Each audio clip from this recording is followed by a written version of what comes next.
Why did history go the way it did? How did some people become slaves while others became slave owners? Why were Europeans able to rule and conquer the world and not Native Americans or Asians? Is it just a simple case of one being better than the other, or is it something else? Today, we try to answer that question. I spend a lot of time making this video. If you learned something, or just enjoyed watching, please consider leaving a like and subscribe. The Age of Discovery. Or how the people who were discovered called it, the age of land theft, colonization, and genocide. After reaching new lands, the first contact with natives was always strange. They couldn't really understand each other. In those times they had no translators. I guess you can imagine how hard conversations would have been. It was probably for the best, considering how awkward a conversation would be if they actually could. The Europeans also brought a lot of stuff which the natives had never seen before. They would never enjoy these because the Europeans came with one intention: take over land to make their home rich. They did not care about the natives in those times. Focusing on Columbus and the discovery of the American continent, there is something most people don't know. Diseases were actually the main reason for the native population to die. More died from disease than from the weapons the Europeans brought with them. In this picture we see an Ottawa Indian confronting Colonel Henry Bouquet from the British forces, who had authorized his officers in the 1700s to spread smallpox amongst Native Americans by infecting blankets. Although Europeans had a technological advantage, this definitely helped them conquer the lands. But there is more to how the Europeans could conquer America, and not the other way around. The Americans missed one thing which you may think did not care that much, but in fact, made a big difference for many things. The reason was horses did not exist in America before the Europeans brought them. Before going further, let's watch some happy horses first.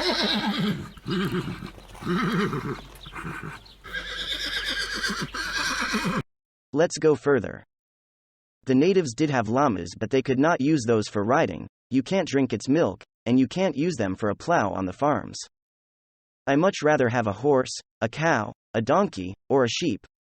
Even a reindeer would do better than a llama. The Native Americans did not have any of these. The moment Europeans took horses with them was when the Europeans took the upper side.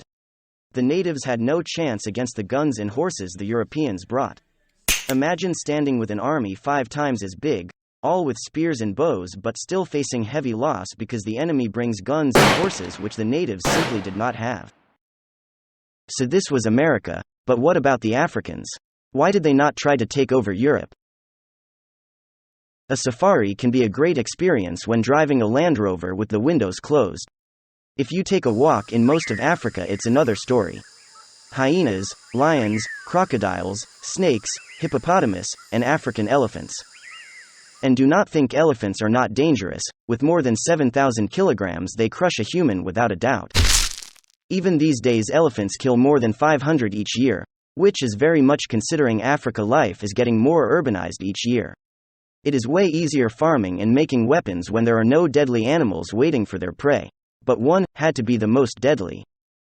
The mosquito was by far the most deadly animal in Africa, and it still is. Malaria made the world so much more difficult in most of Africa. This counted for both the locals and the Europeans who wanted to take over. This was probably also why Europeans liked their American lands more.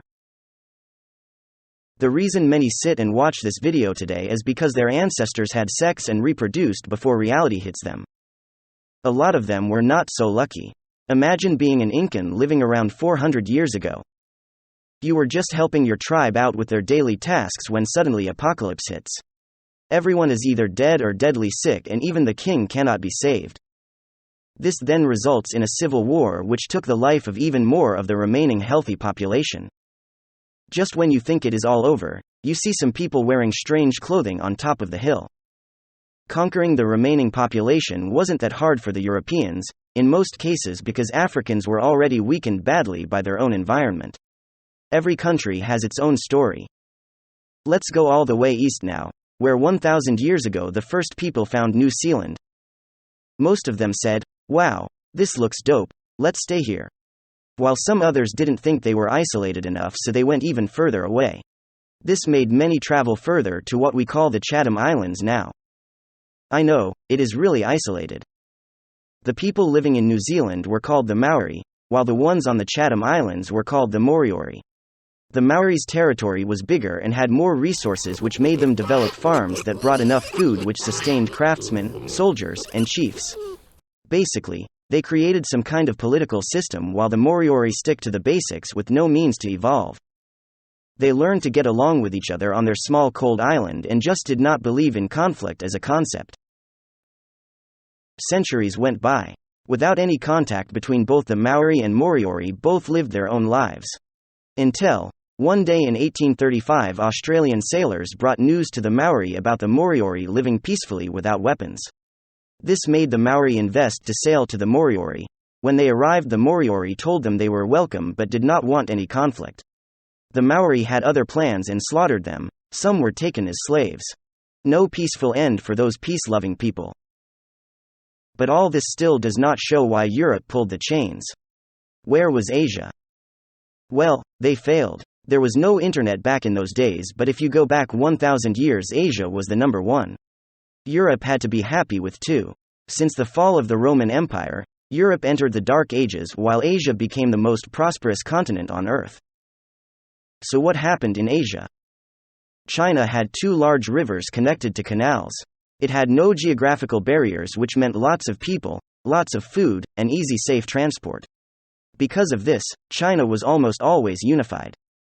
Now let us take a look at Europe. Europe had lots of mountains, islands, and different countries. No leader has ever been able to unite Europe. The Romans never controlled more than half of Europe. Napoleon tried and failed without coming close. China had unity. Europe had wars. Decades before Columbus, the Chinese fleet dominated the surrounding oceans until one day the emperor decided to stop discovering. In those days when the emperor said no, everyone listened. Even considering questioning the emperor would be seen as madness. In Europe for Columbus, it did not go easily as well. He talked with many countries about going west, but they did not want to take the risk of investing in such uncertain things. Finally, he found investors in Spain, and we know what happened next. Spain found riches. Other European countries saw this success and planned on doing the same soon after. Thank you for watching till the end. I enjoyed making this. If you enjoyed watching it, please show some love, and see you guys next week.